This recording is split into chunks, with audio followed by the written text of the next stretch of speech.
Hi everyone, welcome back to the Art of Business English, where we help people like you get the language skills you need for doing business in English. Now, I hope you had a great Easter. Hope you enjoyed last week's episode. I had a nice Easter, but I find myself in confinement. So it's a little bit crazy here. Got the family home. We went away last week to celebrate Easter, and unfortunately we were in contact with some people who have all tested positive for coronavirus. Fantastic. Yesterday, though, I had my fantastic PCR, which is not that bad. People think it's pretty bad, but it's not that bad.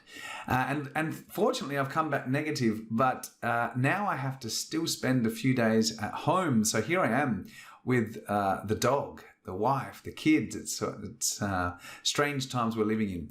But anyway, that's enough about me. Let's talk about today's episode. And today we're actually going to be looking at metaphors. So the use of metaphors in English is very common.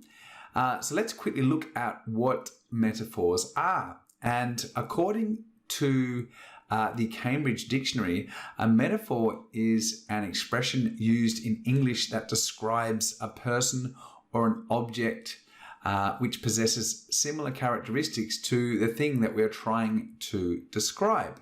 So let me give you an example to help you see that clearly. He has a heart of stone. So he has a heart of stone. And this is a metaphor used to describe someone who has no feelings or empathy towards others. So we're using the stone. Everyone can appreciate that a stone has no feelings. It's cold. It's lifeless. So we use that metaphor and we attach it or we relate it to the person's heart, and therefore we have a metaphor that describes someone who is cold, empty, without emotion or empathy. Okay, so now that you have clear what a metaphor is, I'm going to show you some very useful expressions that you can use in business for metaphors with body parts, and that you'll see, I'm sure that maybe you've heard of some of them. However, there might be some new ones for you. Now, as always, I will give you the expression, and then I'll give you the meaning, and finally I'll show you an example, or give you an example sentence in context. So let's dive in and take a look at our expressions today, metaphors with body parts. So the first one on my list is to face up to the facts. Now, face up to the facts means to accept a difficult situation. And face up to, for my Spanish-speaking friends, basically means afrontar. Okay, and if you're facing up to something, so the metaphor is using your face as a body part. And if you're accepting a difficult situation, it means that the situation that you need to accept is not going to be nice. We use this in a negative context if you need to face up to something. So let me give an example. Jim has to face up to the fact that his company went bankrupt. So Jim needs to accept that. Maybe he's having a hard time accepting that. Also, the next one is shoulder the blame. Now, your shoulder is el hombro. So this part here of your body. So you can see it's a body part. And to shoulder the blame is to take responsibility for something bad. Okay, you need to accept that you played a part or a role in this problem. So an example here is teachers cannot be expected to shoulder all the blame for poor exam results. The students need to shoulder some of the blame if they get bad results because maybe they're not working hard or studying. Okay, to shoulder the blame, we would use that a lot at work as well. We need to shoulder, I think Chris needs to shoulder the blame for all of the problems that we're having in the project as he is the project leader. Okay, another one, foot the bill. Okay, so foot the bill. So here we're using your foot as a body part, and foot the bill basically means that you pay for something. Sometimes it's used negatively. like, for example, I can't believe we had to foot the bill for all the problems associated with the delivery of this product. For example, maybe you needed to compensate the customer. So another example is, it's a business lunch, so the company is footing the bill. Okay, so if your company is footing the bill, they're inviting you and your team or the employees to lunch. Okay, they're going to foot the bill. So often it's used negatively though, like, I can't believe I had to foot the bill, meaning I can't believe I had to pay for everything. Okay, another one, head up or head a team. So if you head up a team or you head a team, you are the leader. You lead a project or a group of people. So very simple, Maria is heading the sales team. Maria is the leader of the sales team. She's the manager or the person responsible for, heading up or leading that group of people. Okay, another one.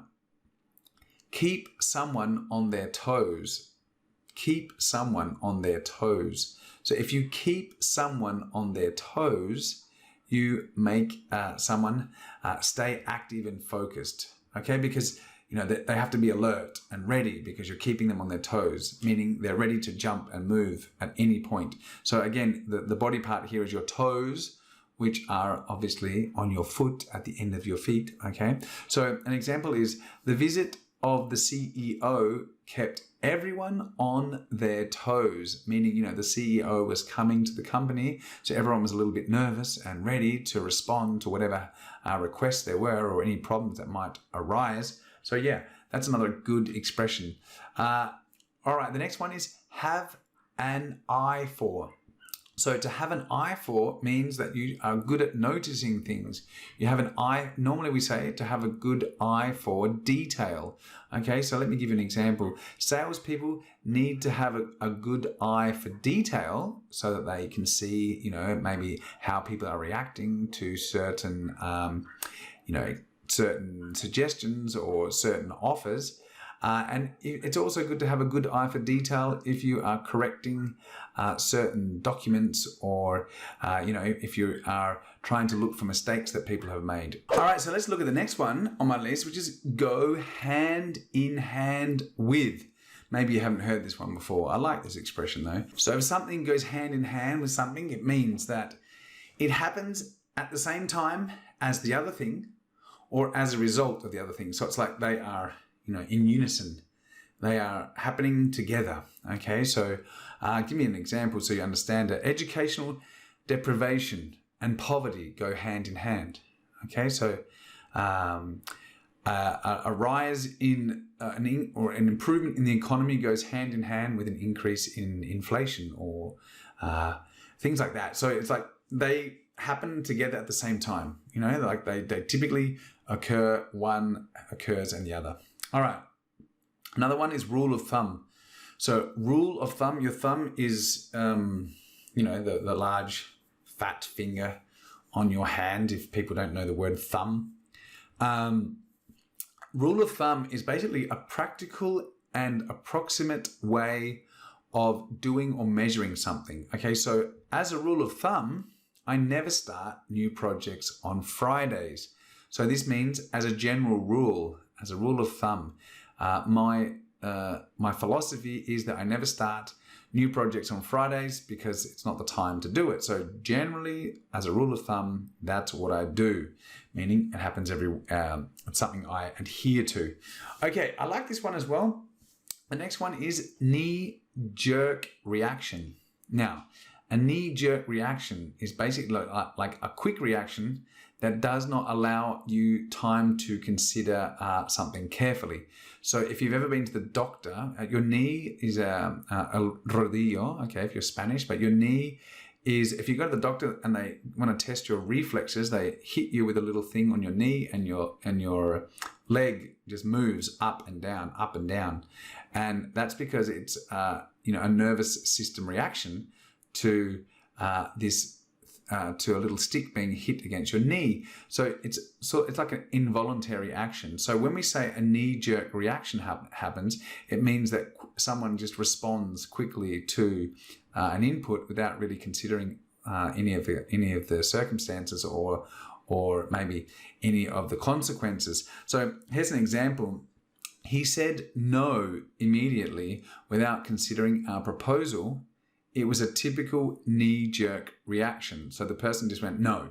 Okay, like that's their typical reaction to things. So they did it without thinking. Okay, and the final one today on my list is tongue-lashing. So tongue-lashing, your tongue, obviously, it's in your mouth, no? That's when we use it to talk and eat and many other things. So tongue-lashing.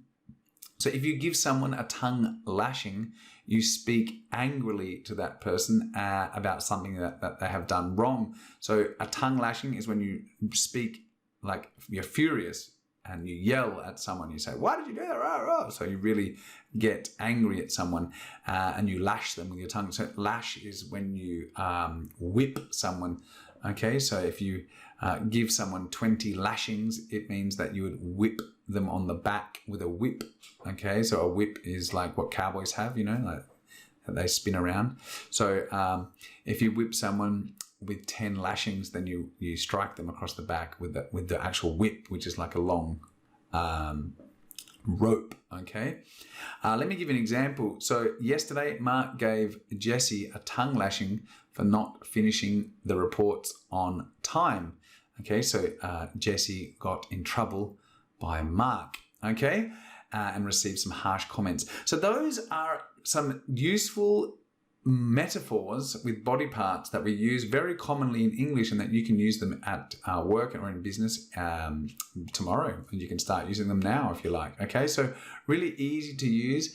There's some really good ones, and of course, if you have any expressions or metaphors with body parts that you know of, then please feel free to share them over at our website or on our social media platforms. Okay, you can check it. You can share them in the comment section over at the Art of Business English website on the post for this week's episode.